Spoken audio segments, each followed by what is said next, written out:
one among the workers here. So, ang workshop na ito ay nag-start noong year 2000 by R.G. Stapleton. Anak po siya ng American missionary na dumating dito noong 1960s. Nakita po niya ang potential ng ating local clay at local soil for pottery production. Kaya nung pumunta siya ng States, he studied pottery, mastered it, and then came back to Sagada to teach the Sagada people as an alternative livelihood. Kung sinasabi natin may potential ang ating local materials, hindi po ibig sabihin yan na pwede kang kumuha kahit saan gusto. And then dalhin mo dito, pwede na siyang maging pot. Around Sagada, we have to scout for good place to get the clay na hindi kami makakasira sa environment at walang magagalit sa amin. Whenever we see one that is good, we haul the clay, bring them here, soak them in water for a few weeks, sasalain namin ng 2 beses hanggang makuha namin ang consistency of fineness na katulad nito. Pagkatapos po ng pagsala, very watery siya, kailangan pa po namin siyang i-drip dry for 3 to 4 months. We age it for at least 3 weeks before na pwede namin siyang gamitin. May 3 klase po ang pottery. May earthenware, stoneware, at saka porcelain. Earthenwares are low-fired. Ang best example po nito is yung ginagawa nila sa bigan, yung mga paso, yung mga lutuan po. Ang ginagawa naman namin dito, stoneware. Ang stoneware at saka porcelain, mataas ang luto nilang dalawa, ma-reach namin ang temperature na 2,350 degrees Fahrenheit. Now, I'm going to show you the making of the pot with a demo fee of 400 for your group and 200 for your group. If anyone wants to try, then you pay individually at 100 pesos. Is that okay? Yes po. First of all, center ko lang po muna ang clay. Sinasender ko po ang clay with pressure from my both hands and I have to go with the speed of the wheel.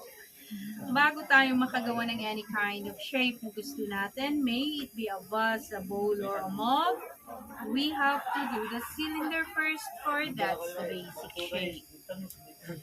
So to do the cylinder, we put a hole in the middle, widen the hole by pulling the clay towards the side. Dito naman po, with controlled pressure from my both hands, I'm going to compress the clay together and then slowly pull it up to the top. One more time. So, kailangan ang kamay ko po ang nagko-control sa clay. Hindi po ang clay ang nagko-control sa kamay. At kailangan din, kapag inaangat natin to, dinadahan-dahan natin, hindi natin siya binibigla para hindi siya ma-off-center at hindi mag-collapse. Ito na po ang cylinder natin. Ito pwede na itong maging pot. But we are going to reshape this for us to see how far the clay goes. So, ang gagawin ko dito sa pinakailalim, I'm going to push it outwards slowly. Then, while pushing, I'm pulling my hands up. I'm supporting my left hand with my right hand outside. Here in the middle, I'm going to push it inwards, slowly pull it up, and then push it out at the top to make a flower vase.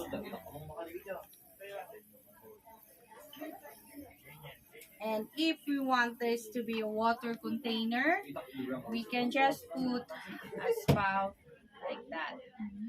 So, ang ginagawa namin dito, ini-air dry namin siya for 5 days. After 5 days of air drying, kapag leather dry na po siya, babalikan namin siya, trim namin ang bottom niya, lalagyan namin ng handle niya. Kundi ng time na maglagay kami ng any kind of decorations that we want to enhance the beauty. Then, i-air dry namin ulit for a month. We cook it in the oven for 12 hours of firing. We have to wait for the oven to cool down in 2 days. We come back, bring out the pieces, then a-apply na namin siya ng glazes. Yung glazes po yung pinagbibigay kulay at kintab sa kanya, pero hindi po siya kagaya ng pintura na pinahid mo lang, makikita na agad ang result.